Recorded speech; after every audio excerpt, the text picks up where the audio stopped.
Innal hamdalillah nahmaduhu wa nasta'inuhu wa nastaghfiruh wa na'udzu billahi min syururi anfusina wa min sayyiati a'malina may yahdihillahu fala mudhillalah wa may yudlil fala hadiyalah. Asyhadu an la ilaha illallah wa asyhadu anna Muhammadan abduhu wa rasuluh, amma ba'd. Nah, di Indonesia kita suka lihat ya, kalau jalan-jalan di kampung, di kota, itu ada di beberapa kecamatan itu suka ada, pernah ngeliat nggak pelang yang tulisan LDII? Pernah lihat? Kalau menurut kita, LDII itu telah menyimpang dari pemahaman agama. Beberapa penyimpangan LDII itu adalah: satu, lalu tidak boleh sholat berjamaah selain dengan kalangan mereka, harus dengan kalangan mereka. Penyimpangan lainnya adalah menutup-nutupi ilmu agama. Ajaran agamanya mereka tuh apa aja, itu mereka nutup-nutupi itu. Di LDII itu yang paling vital, mereka fanatik kepada mursyidnya, kepada ustadznya. Selain ustadz dari LDII nggak boleh diikuti. Nah, itu. Kalau kita kan mana saja yang sesuai dengan Al-Quran dan sunnah yang sahih kan boleh kita ikuti. Tidak harus dari ormas tertentu. Apa standarnya? Hadis-hadis yang sahih, yang tervalidasi bahwa itu adalah sahih keberadaannya.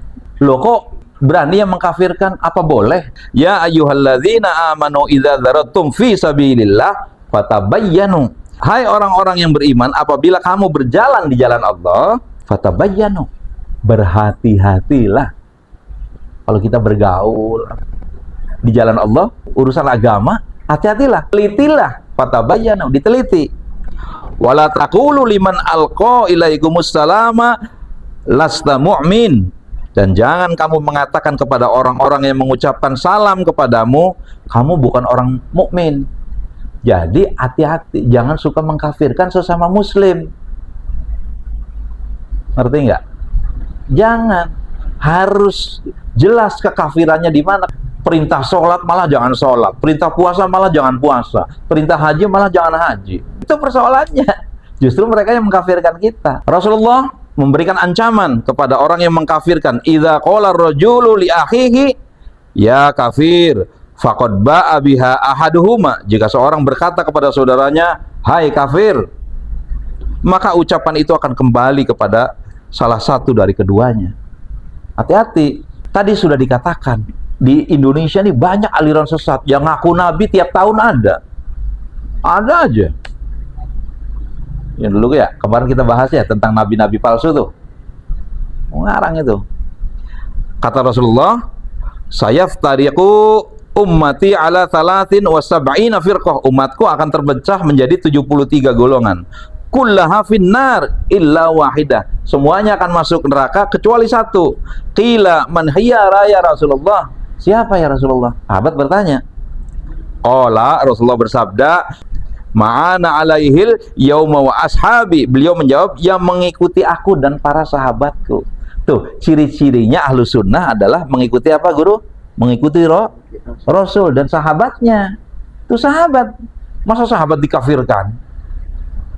Mustahil sahabat itu kafir, karena Allah sudah jamin bahwa sahabat itu orang yang diridhoi oleh Allah radhiyallahu anhum. Sekarang udah pernah dengar belum Ahmadiyah? Keyakinan pokok dari akidah orang Ahmadiyah mengakui Mirza Ghulam Ahmad itu adalah sebagai nabi setelah Nabi Muhammad sallallahu alaihi wasallam. Lalu mengklaim, menyatakan bahwa wahyu itu masih turun. Setelah wafatnya Rasulullah itu masih ada wahyu. Yang terimanya siapa? Mirza Ghulam Ahmad. Makanya jadi Ahmadiyah itu. Lalu menyatakan bahwa jihad dengan pedang sudah tidak berlaku. Makanya sudah tertolak keyakinan ini nih, keyakinan batil. Karena setelah Nabi itu, setelah Nabi Muhammad SAW itu tidak ada Nabi lagi. Walakin Rasulullahi wa khataman Nabi. Tapi dia adalah Rasulullah dan khataman Nabi. Nabi penutup. Sudah tidak ada Nabi lagi setelah itu. Nah, kemudian kita lihat sabda Rasulullah. Rasulullah menyatakan apa? Wa innahu sayakunu fi ummati kadzabun kulluhum yaz'umu annahu nabiyyun. Sesungguhnya akan ada dalam umatku para pendusta, semuanya mengaku sebagai nabi. wa ana khatamun nabiyyin la nabiyya ba'di. Padahal aku adalah penutup para nabi, la nabiyya ba'di, dan tidak ada nabi lagi setelahku. Itu kata Rasulullah. Ini dalilnya. Jadi kalau ada yang ngaku-ngaku nabi, palsu pasti. Pasti bukan Islam. Nah, ini penyimpangan daripada faham-faham yang berkembang di sekitar kita. Alhamdulillah, mudah-mudahan apa yang disampaikan singkat ini padat, bisa mengerti apa yang terjadi dewasa ini. Mudah-mudahan bisa menjadi pencerah dan menjadi suatu rujukan. Rabbana la tuzigh qulubana ba'da idh hadaitana wa hab lana min ladunka rahmatan innaka antal wahhab. Rabbana atina fid dunya hasanah wa fil akhirati hasanah wa qina adzabannar. Assalamualaikum warahmatullahi wabarakatuh.